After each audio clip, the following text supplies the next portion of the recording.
Salmo bla tonlia. David ƒe ha na gbedoxɔ la ŋuti kɔkɔ. O Yehowa, mado wò ɖe dzi, elabena wòe hem do goe tso ʋe globo me, eye mèna mezu nuɖikokoe na nye futɔwo o. O Yehowa, nye Mawu, mebia kpekpeɖeŋu tso gbɔwò, eye nèyɔ dɔm.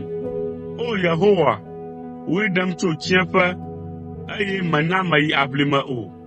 Midzi ha na Yehowa, mi eƒe ame kɔkɔewo, eye mikafu eƒe ŋkɔ kɔkɔe la, elabena medoa dɔmedzoe eteƒe didina o. Ke eƒe amenuveve ya nɔ anyi agbenɔɣi katã. Avifafa anɔ anyi le zã me, gake aseyetsotso ava le ŋdi me.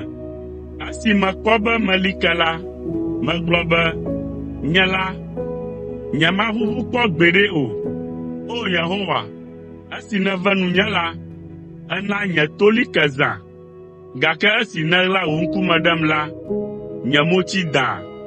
Yehowa, wòe meyɔ, Yehowae medo ɣli na be wòakpɔ nublanui nam. Viɖe kae le eme ne donye me gblẽ, alo ne meyi ɖe aʋlime? Ɖe ʋuʋudedi akafu wòa? Ɖe wòaɖe gbeƒã wò nuteƒewɔwɔa? See, o Yehowa, eye nàkpɔ nye nublanui. O Yehowa, kpe ɖe ŋunye, ena nye avifafa zu ɣeɖuɖu. Eɖe akpanya le ŋutinye hetsɔ dzidzɔkpɔkpɔ do nam, ale be nye dzi nadzi ha na wò, eye mazi ɖoɖoe o. O Yehowa, nye Mawu, meda akpe na wò tegbetegbe.